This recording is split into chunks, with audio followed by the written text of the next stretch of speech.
Welcome to Game Chat, where Connor and I talk about the latest game news. Coming up in our news block, Phil Spencer is retiring, and the new boss is out of their core AI division. Will she fix it, or will she be a right fit, or will she be able to save Xbox Series from a downward spiral that it's on right now? DC fans are wishing they had a Marvel revival game to a point where they're actually pretending one exists. Resident Evil 9 Requiem comes out tomorrow. Will it live up to the hype or fade off to nothingness?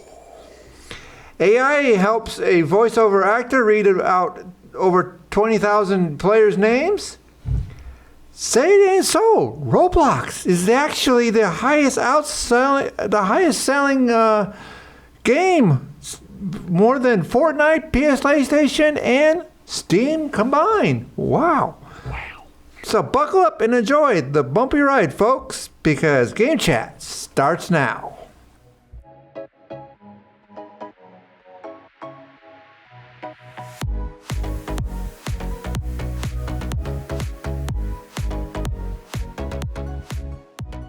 Hey Connor, how's it going? It's just very typical right now. Glad to be here as usual. I did not prepare this part at all. Same here, just ready to all right over here. Mm-hmm. Doing okay. I'm just hanging out. Yeah. So what have you been playing? Pretty much simulators and flying and getting into things like that.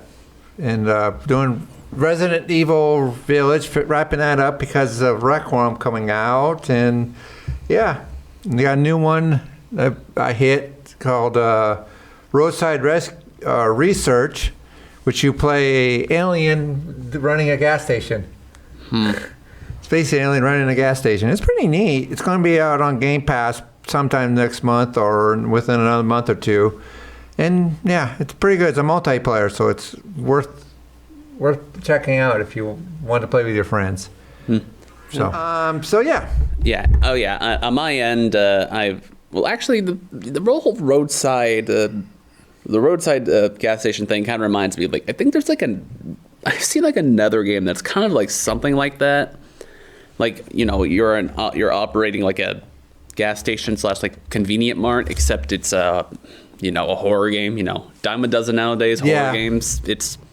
It's called Hellmart, and I don't think I need to explain it any more than the name. No, I pretty much know what you're getting at. Yep, yeah, much. But as for games I have been playing, I've finally gone and beaten Hollow Knight. All it took is me enabling one setting in Steam for the controller to actually work this time. Cool. Woohoo! And not too much else. Besides, I've been also trying to do Final Fantasy, the original Final Fantasy, way back in the NES. That was a 1987 game for the Nintendo, and I just thought I got some I got a little business at someone else's place for this week, and I figured I might as well start something new to pass the time. And well, I think I've just been leaning back in the Archipelago, if I'm being honest, because old games, all the instructions are in the instruction book, and I don't have an instruction book on me, so I'm a little lost. Yeah, well, and it's also nowadays just trying to figure out where it is on Google and trying to find the instruction books. So, yeah, I guess. Although really the only thing I kind of need is just a map, so I'm not lost. Yeah, and unfortunately the maps, like you said, are in the little CD case, or whatever. Maybe it's in the box. I don't know. Maybe they pulled a Zelda 1 and expect you to actually draw out the map yourself, which would be a bit of an ordeal, because Final Fantasy 1 is a lot bigger than Zelda 1 and less grid based.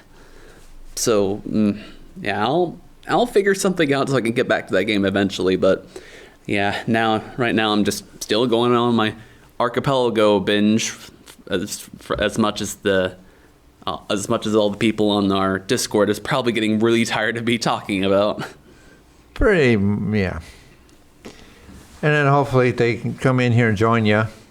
Maybe not, but Yeah. well, I mean, either way, I am planning on making it like a monthly thing going forward, where like the first Sunday of every month will be like a community archipelago that even if no one else does, I'll be sure to like stream it and just have it like a thing to bring attention to the studio. Maybe if I can figure out how to do donations and stuff, maybe I can also use it as a chance to give some funding directly to the studio. But I think I need to have a little bit more time on YouTube before I can actually start doing that. Yeah, a little bit more time. A little bit. And probably more than like 3 subscribers. Yeah. I'm up to now 56 followers on Kick. Jeez. Of course, I've been doing a lot longer than you have, too. Yeah. Tell me more. I've actually been doing it, since 2012. I think my YouTube account's like getting close to like a year old, and I really haven't been doing all that much with it. Well, I guess I've been taking a bit of a break with the live streams because, again, I got some commitments that I'm sticking to. So hopefully once that's over, I can resume the streaming business and get back to showing people that Archipelago is a fun thing and not something to be tired of hearing. Probably. Or tired of trying to pronounce. Yeah. Okay, moving on to our trivia. All right. What was the question we asked last time? We asked, it's an easy one for us Legend of Zelda fans. An egg-shaped wind instrument dated back to the ancient times appeared in the title of what 1988 installment of Legend of Zelda's franchise, which debuted on the Nintendo 64? It's the Ocarina of Time. Exactly. Yeah, I was going to say, is like, why you're saying 1988? That's 64 wasn't out then. It was, 98? Well, yeah, it would have been out. It would have only been, what, 2 years old? Yeah, does it say 1998? Yeah, what 1998 installment in Legend of Zelda's franchise, which debuted? Okay, I thought there was a typo there. It was. It wasn't a typo, but it was on the 64. Well, no, the date's correct, but I heard you said 1988. Oh, 88, 98. 98, yes. 98. Yeah, yes. Not to make you all feel that old. Not to make everyone feel old, but it's not that old. No, 88 would have been the original. Yeah, that would have been like Zelda 1. Yeah, they would have been the original NES by then. Okay, this week's question. Okay. What 2018 video games are set in the 1899s and follow the stories of outlaws or Arthur Morgan and John Marston, both characters and members of the Van der Leyden gang. Van der Leyden gang. And this is easy. If you ever played this series, you know it. Has this website not heard anything about too much detail? I feel like that kind of gives it away. Yeah. Well, just drop it down in the comments below if you believe you know the answer, which I'm sure it's plenty of you. Yeah, well, like I said, it's easy to hard, so. Yeah. Maybe we gotta start doing some of those questions out of order. I just did some of them out of order. Yeah. The next one was supposed to be about Halo, but I didn't care. Wow. Well, I've asked so many questions about Halo, it ain't funny. All right, let's go. Let's move on. Let's talk about the biggest news story ever to drop this week. Yep. Let's talk about, if I can get it up. Yeah, let's Talk about Mr. Phil Spencer retiring amid major leadership shakeup to see Microsoft Core AI president take over the role. Xbox CEO Phil Spencer has announced his retirement from Xbox for nearly 40 years. Amid the major leadership shakeup on the gaming brand, let's see if the current president, Core AI, Asha Sharmia, can take over the role. Additionally, Xbox president Sarah Bond will depart the company as well. Yeah, and further down, a quote from... The last fall I shared with, Microsoft CEO said, I was thinking about stepping back and starting the next chapter of my life. Spencer, who joined the Microsoft in 1988, was an intern in 1988 and became the boss of Xbox in 2014.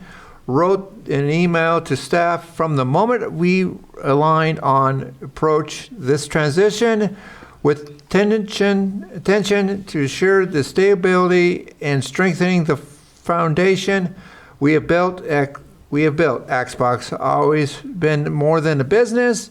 It is vibrant to the community of players, creators, teams who cares deeply about what we build and how we build it, and it deserves a thoughtful, deliberate plans for the road ahead. Yeah.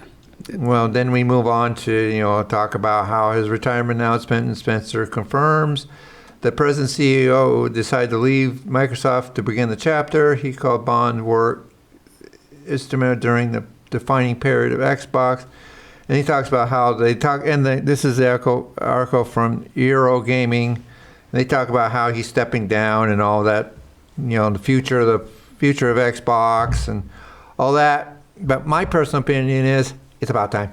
I mean, I haven't been tracking every single thing this guy's done, but since during his time as CEO, Xbox has kind of been a little bit shaky in terms of shaky and I don't know, stocks and like a popularity and height of opinion. Dude, since that guy been in business, Xbox has gone.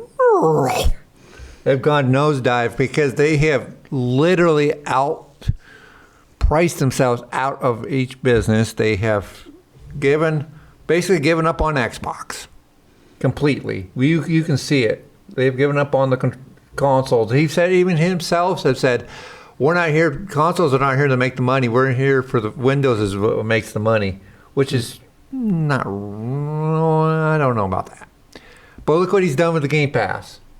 They have priced the thing up to $30-$40 a month for the best Game Pass.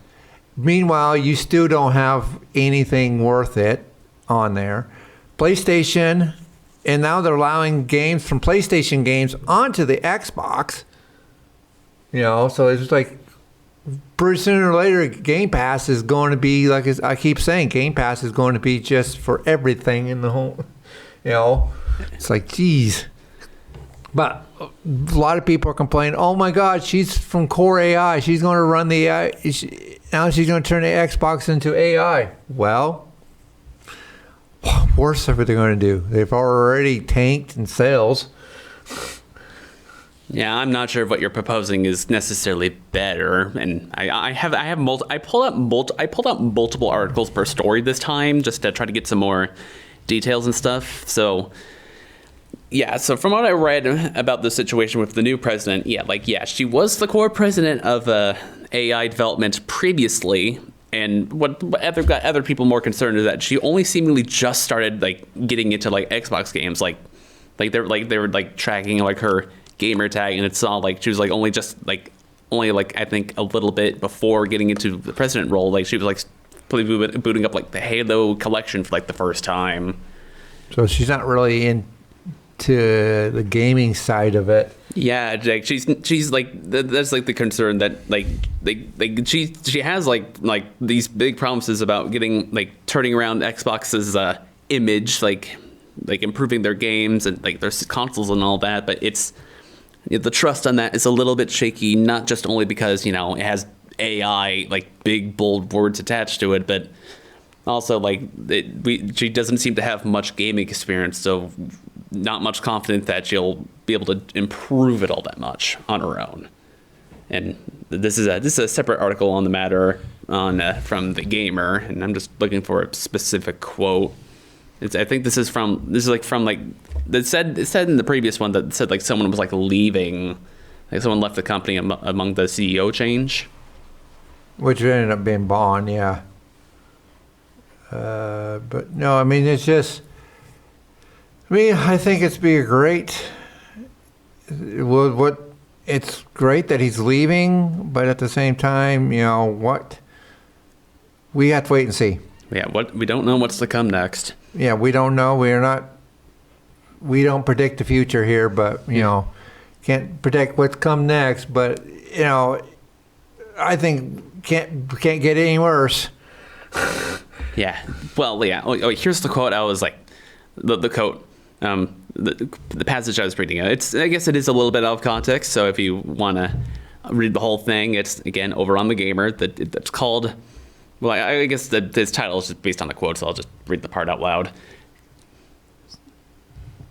Consider the co-creator of the original Xbox, CMS Blackley, part of that group of analysis. In a recent interview of GamesBeat, Blackley offered his thoughts on Sharma, the new CEO, but specifically his pessimism that Xbox as a brand will continue on. Xbox, like a lot of businesses that aren't the core AI business, is being sunsetted, Blackley said. They don't say that, but that's what's happening. I expect that the new CEO, Asha Sharma, her job is going to be a palliative care doctor who slides Xbox gently into the night. So, yeah, not even within Xbox itself, not a lot of confidence. But again, we gotta see what happens first, because I think I have seen a fair share enough of overly eager pessimism that just kind of doesn't really mean a lot in the end. Exactly. As they always say, talk big, do nothing. Yeah, all bark, no bite. Exactly. Talk big, carry small stick. Yeah. That's just something I just have to say that is a lot everywhere. Like, you see a lot of people talking angrily, but do they really know what they're talking about? Not always. No. So I mean, I agree. If she's going, like I said, if she's going to do it, she's going to be the best thing. If not, they can always find themselves another CEO. They'll find themselves another CEO very quickly if she ends up not doing what they want done. Yeah. Okay. How can I transition this smoothly to the next thing? What else is on Xbox? Oh yeah, Roblox is on Xbox. Oh, we can do Roblox. We can switch to Roblox. We can switch to Roblox. It's on. It's maybe it's not as popular as it was when it first unveiled itself, but Roblox, you can play it on an Xbox. It is a thing. And what's also a thing is that apparently Roblox is even more popular than I thought it was. Me too. Yeah, players Me too. spend Actually, players spend more time playing Roblox than PlayStation, Steam, and Fortnite combined. This is a Gamer, again, another article from the Gamer, and it says, a report from industry analyst Matthew Ball suggests that gaming is bleeding users into other pastimes such as casino games, sports betting, short-form content, and stock trading. The veracity of that assessment is debatable, but what's more compelling is Ball's data on Roblox's dominance in the gaming industry. According to the data, Roblox had more daily active users than any individual console platform, including PS5. This was true in 2024, and Roblox's number of daily active users increased by 69% in 2025 alone. Jesus. An even more dominant metric for Roblox is engagement, as in the number of hours a user spends on any given platform. On average, users spend a combined 10.25 billion hours a month on Roblox in 2025. Over 10 billion hours of playtime between all accounts on Roblox per month last year. This is more than Steam at 5 billion, PlayStation 4.25 billion, and Fortnite 0.75 billion combined. Well, actually, I guess that is just barely more than combined, because that's just like exactly approximately 10 billion. So yeah, that's big numbers. Yeah, well, when it comes to Fortnite, I wasn't surprised because of the fact that Fortnite lately has been dying off with player, playing off because it's been they're doing Fortnite's doing. Yeah. Fortnite's trying to be the next Roblox. And here we are with Roblox, where it says here that apparently just some Roblox games are like earning so much money that they're competing with like full scale like proper games. Yep. This one here, anyone hears a classic called Grow a Garden? It's a game where you just grow a garden and do nothing. I mean, I've not heard best things online, yet somehow that game gets like millions of players, hundreds of thousands of players. I don't know the metric, but like, I don't know. A game and it's more popular than every Blizzard Entertainment game combined. Like, holy cow. Bored people would rather sit there and grow a garden than play Overwatch. Steal of Brain Knot is sort of... Wait, Brain Knot? I think they forgot an R there.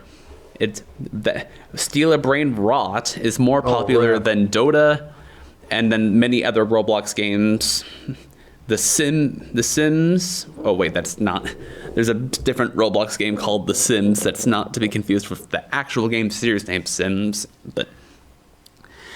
Fish It, Dale Ray's, Forsaken, Riven, Friction. I'm reading because there's something also about this article. Yep. Are some more Roblox most popular mini games. User creates aspects of Roblox have been suspended in sandbox games are as most popular game in the world.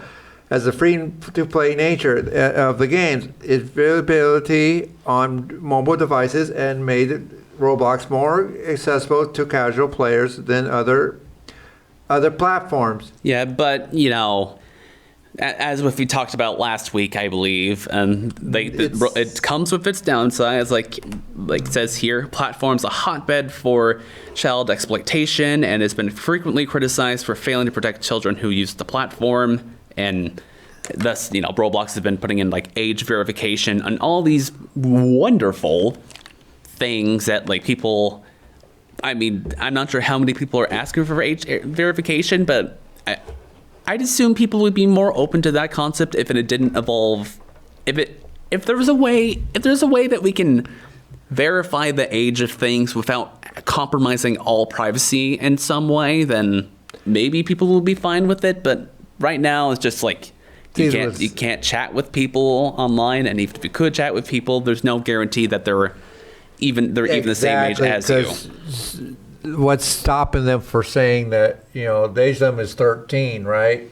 What's stopping them making themselves look like they're 13 years old? Or or as some people have done, they just put up a game like Death Stranding or Gary's Mod and just take a selfie in that game, and AI software is not smart enough to distinguish fake reality from actual reality, so they just believe it's the actual user and just don't question it. Exactly. So it's the system. The system to stop exploitation is ironically extremely exploitable. So exactly. That's why people are not a fan of it.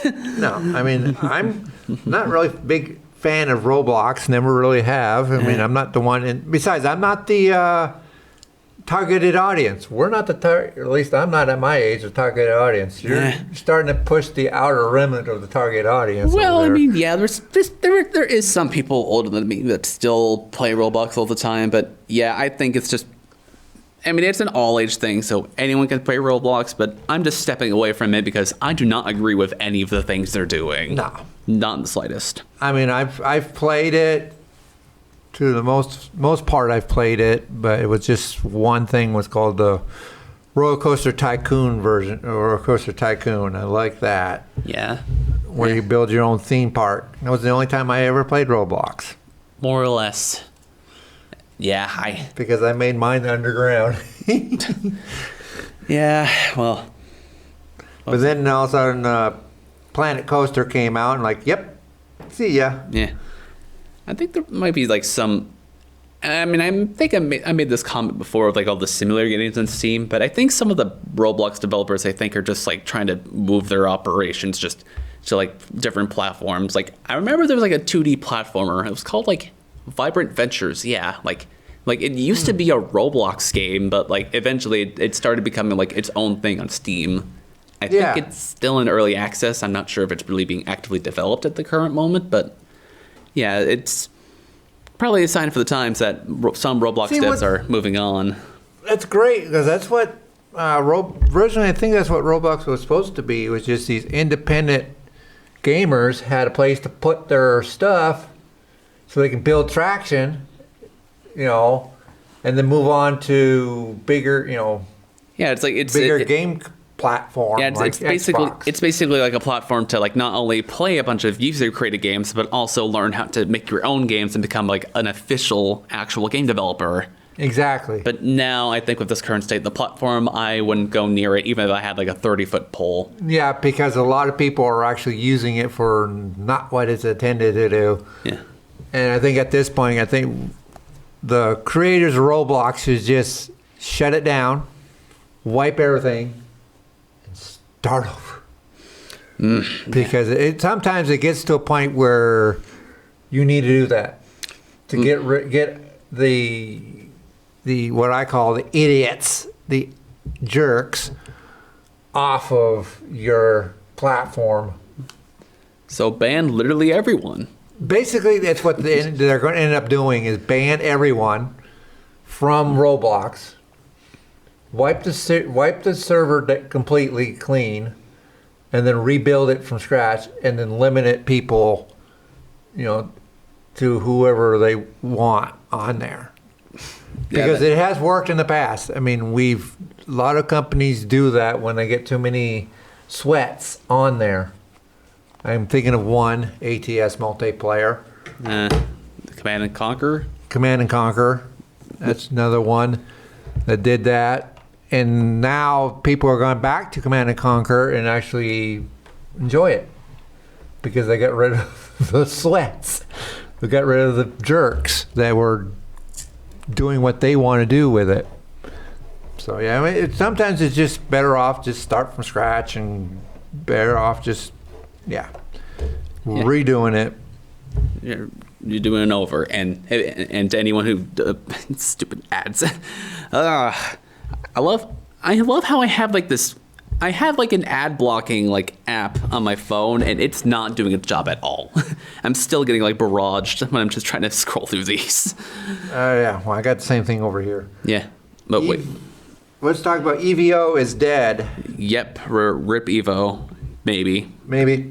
Major fighting game tournament is now wholly owned. I love this. Is now owned by Saudi major project Quadi. Promised the tradition, values, and ID will remain unchanged. The fighting game community has always been inherently grassroots scenes, which means more than a few eyebrows have raised last year when Saudi Arabia owned major city project Quadi acquired EVO's co-owner RTS. It was still sharing a load alongside Indian esports organization Nodewin, which has relieved Sony of its co-ownership in September last year, but is no longer the case. EVO is now owned by Quindi, the interment process, promising that its traditions, values, and identity will remain unchanged, which basically then talk about how they're changing the ownership and all that stuff. Yes. Yeah. So, in case you're not really sure what the impact of all it is, I might have to remind you of what like Saudi Arabia, like the controversies of Saudi Arabia, like they have like, they still have stuff like the death penalty. They still have like very like unfair, unjust, like treatment and policies that people don't agree with, and And the way the article, I think, is maybe being a little sensational when it says Evo's dead, but people are just not exactly ecstatic to hear that that a country, a mega project from a country who's not known for its human rights, is taking over a major competitive scene. Yeah, and they're still talking about doing Japan, America, and all that. They're still going to have the same country or the same tournament schedule, for like League of Legends, Counter Strike, Dota 2, and all of them. But yeah, Yeah, so the show is still going to go on, but it makes me wonder if just the news of this acquisition is enough to cause a lot of major players to just back out from the theme. Oh, I got a second article about this on Eurogamer, apparently my new favorite news site. Fighting game players were up in arms when news broke last year that RTS, a game talent agency and owner of the EVO tournament series, would be acquired by Saudi Arabian mega city project Quidia. I probably should have looked up the pronunciation of that. As Eurogamer reported, at the time the news broke, the response online from fighting game community members have largely been of one of disappointment. it is. Yeah. Yeah, and yeah.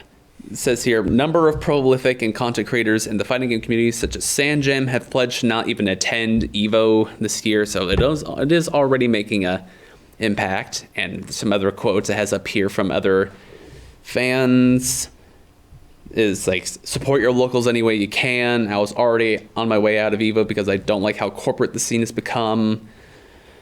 I don't even want fighting games to be a scene anymore. Just play and watch the games you like, give feedback on what you care about, and growth will come organically. Yeah, just so not a bright sounding future for EVO and all those competitive games. That I know some people around here that maybe they don't watch EVO a lot, but they're super all about the competitive scene. So that's probably very heart crushing to hear.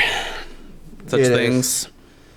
All right, Yeah, let's move on to some little happier news. A little bit happier if you're part of that audience. Yeah. Pokemon Company Group reveals a 2026 Pokemon Days plans, including presents, video presentation celebrating 30 years of the brand. According to this article on presspokemon.com. Yeah, it's the Pokemon's official press. Yeah. You found that one. Revenue wash ahead of Beverly, Washington, February 2026. According to this article, ahead of this year's Pokemon Day on February 27th, which is tomorrow, Pokemon Company Group announces that the new Pokemon present will air. Present will air 6 a.m. Pacific Standard Time, 2 p.m. Mountain Time, and 3 p.m. Central Time. What day? On that day. What day?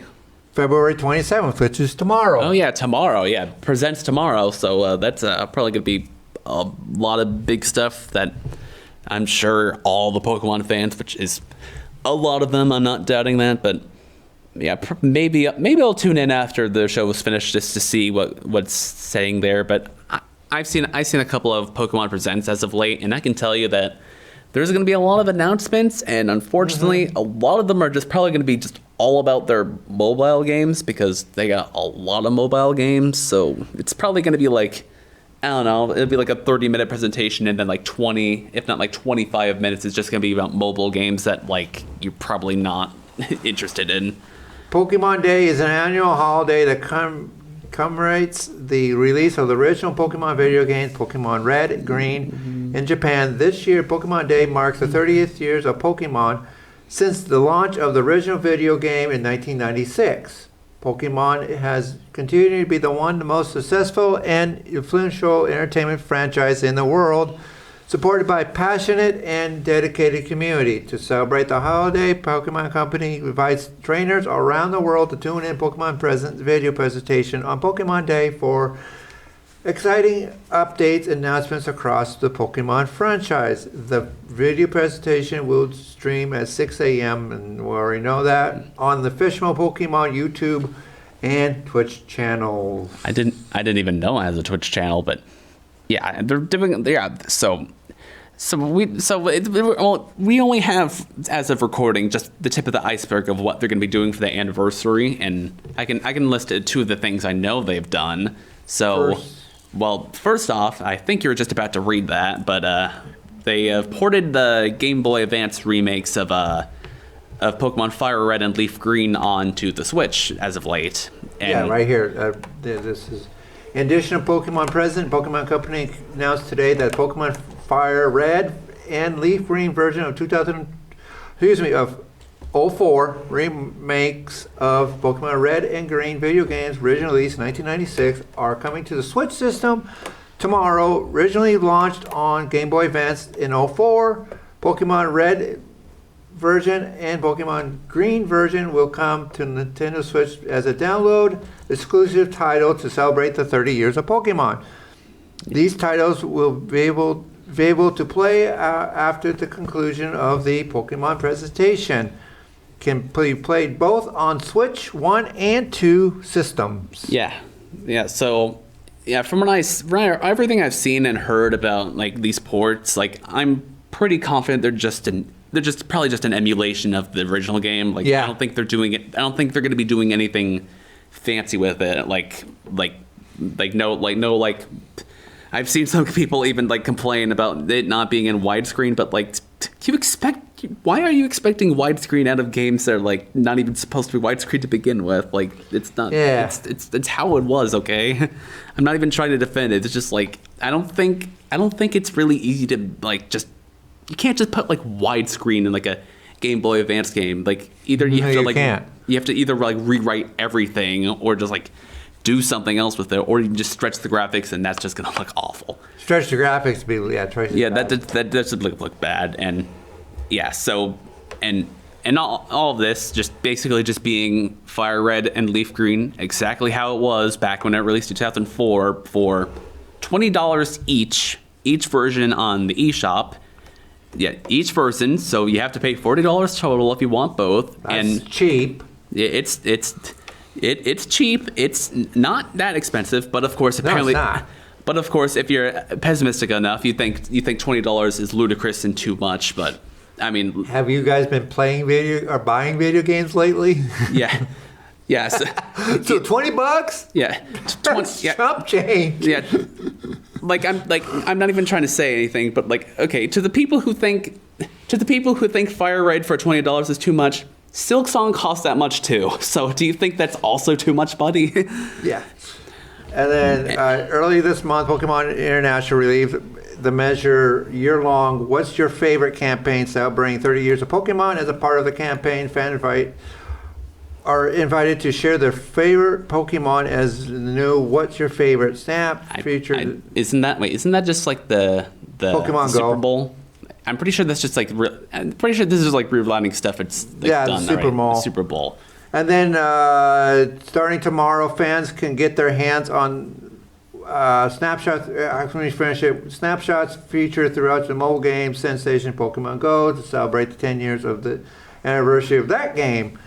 And then September 20th, starting tomorrow, fans will get their hands on first ever Lego Pokemon sets, giving builders the opportunity to bring their adventures to life one brick at a time. This exciting collaboration between Pokemon and International and Lego's group brings together two beloved worlds, inviting fans everywhere to continue Pokemon training brick by brick. First three sets of fan favorites Pokemon are Pikachu, Eevee, Venusaur, Charizard, or Charizard. Hey, you tell I am not a Pokemon fan, okay? It's Charizard out there. Charizard. I saved him. Don't worry. And Blastoise. I know I can speak to the characters. Blastoise, recreated in Lego brick form. that's another. We really got honestly, we really got to start actually like reading these new stuff before we start the show because that took a while. But yeah, another. I wanted to read it full through, but yeah, that's something to note for the future. But one other footnote I want to have like regarding Pokemon's 30th anniversary is that like any other anniversary, they made like logos celebrating it. That has Pikachu on almost every single logo because of course it's the mascot. Yeah. But this year they've done something where basically they made a version of like the anniversary logo for all 1,000 plus Pokemon they ever made. So yeah, like wow.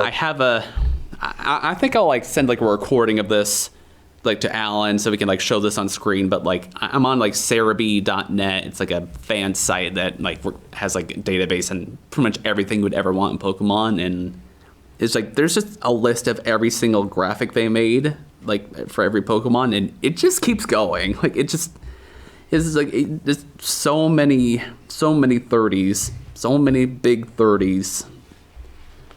It really is overwhelming just how many Pokemans they put in here.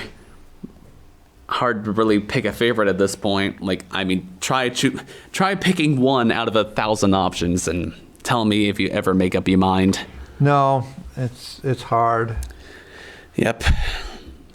I guess it is a bit of a dilemma. All right, it's not a very important one. I mean, it's exciting that Pokemon's turning 30. And there's a big deal about it. I mean, there's a lot of followers out there. Mm. You're just not looking at one. Yeah, I mean, just catch me on the right time of day, and maybe I'd be excited about it too. But at this current moment, I'm like, whatever. Like, we got anniversaries happening all the time. I'm pretty sure it's someone's birthday today, but can't say who. Someone somewhere is having their birthday. I mean, it's nice. They've been going on for 30 years. Yep. Well, here's to the double digits in the generation count, generation 10, whatever that looks like. Yep. Another one's 30. Moving on to Resident Evil Requiem. Now, I have seen trailers to this movie, to this video game, and holy shit. If you like Resident Evil, boy, you ain't seen nothing yet. This one will scare the socks off of you, and you thought Village was bad. Oh my God. It is twice as gory, twice as bloody, twice as scary, to the point where the zombies control the lights. They'll turn the lights on and off to scare you. You're in the room and they'll go click. Ah! So no more flashlights. No, yeah, and everything. No more flashlights. You don't get torch lights anymore. Just no light, nothing. Exactly. You're just like, shooting in the breeze. All you see is darkness, and I'm like. I'm probably just gonna jinx this really bad right now, but I'm like half expecting any second right now that someone is just gonna like turn off all the studio lights just to troll us for just talking about a horror game. It's just like we're just talking about like the Resident this nice Resident Evil game, and they're just like, oh, where'd the lights go? God, it's come to real life. Oh no. And the rumors are true that yes, you are playing as Grace and as Leon, and you're playing two different sides of it, helping each other get through it. This mansion. This mansion, yeah. Yes. So it seems like it's taking its cues from Resident Evil 2 works like that too, like two characters to play as, two sides of the plot. Yeah, I've played Resident Evil 2, 3, and 8. I got to play the rest of them.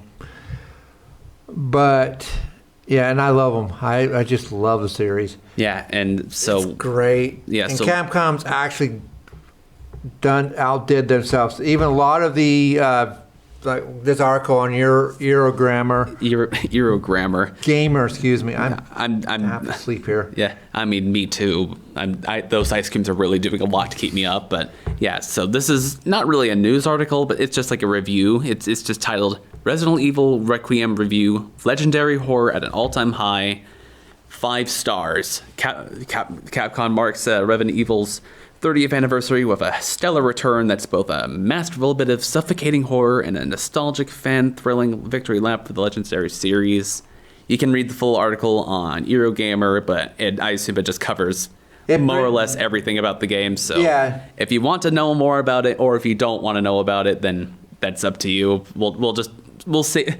We'll keep this relatively light on spoilers by just leaving it at that. We don't need to read the article out loud. But like I said, I've seen the trailers. Trailers are out there. It's amazing trailer. It's amazing game. I will definitely be spending my money on it. If I had the money, I would definitely spend the money on it. So. Well, if I had the money on it, I probably won't be spending on horror games because I'm not the horror guy here. I am. Ever since I played Resident Evil 2, I've been hooked. I mean, that's just like, wow. And I'm not I don't like horror video games, but this one's just right enough to scare the crap out of you. Yeah. Now I'm just kind of wondering what you think if you played the first Resident Evil, like the very first one.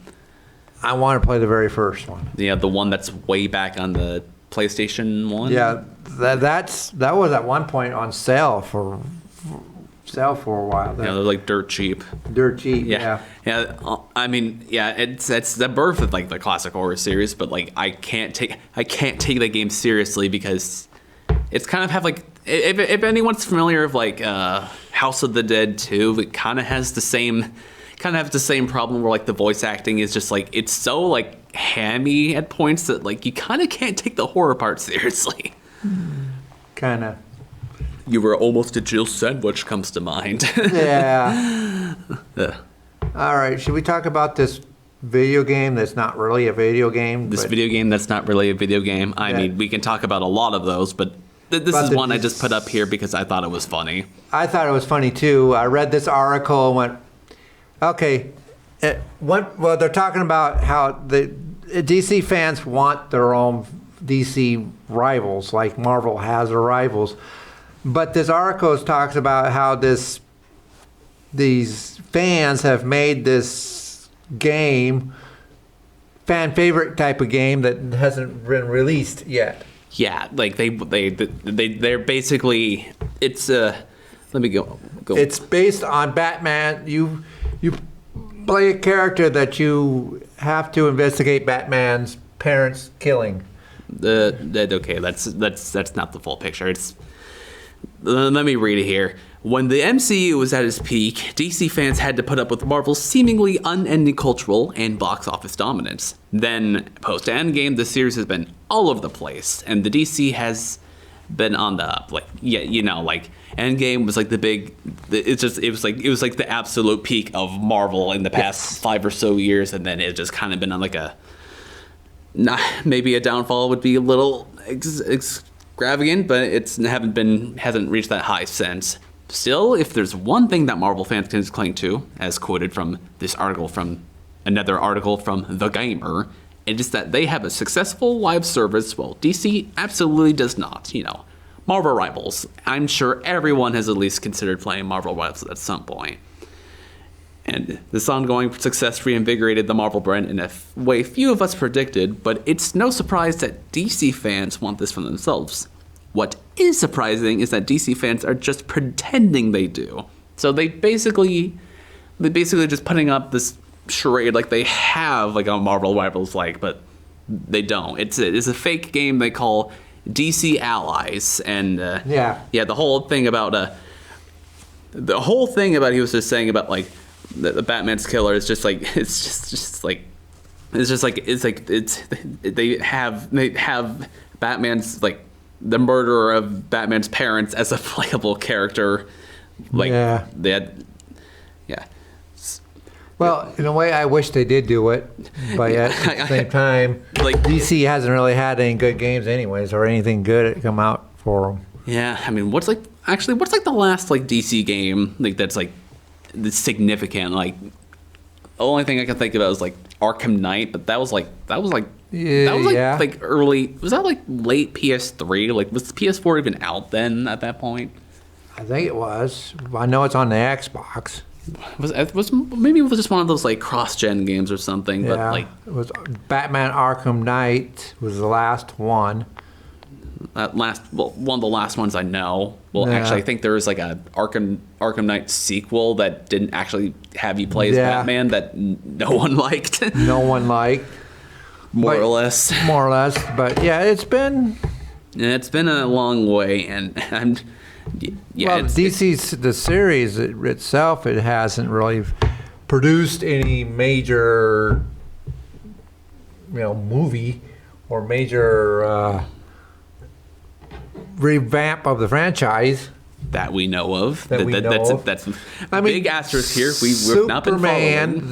The new Superman movie was pretty good, but Batman's lately hasn't been, Yeah, well, the best. I've heard my brother talk about some stuff with like Batman comics. Like, I mean, from the game standpoint, I definitely would say Batman hasn't really been getting much of anything. But apparently, there's like this really twisted version of Batman, like a Batman like multiverse sort of thing, where basically it's like it takes everything you.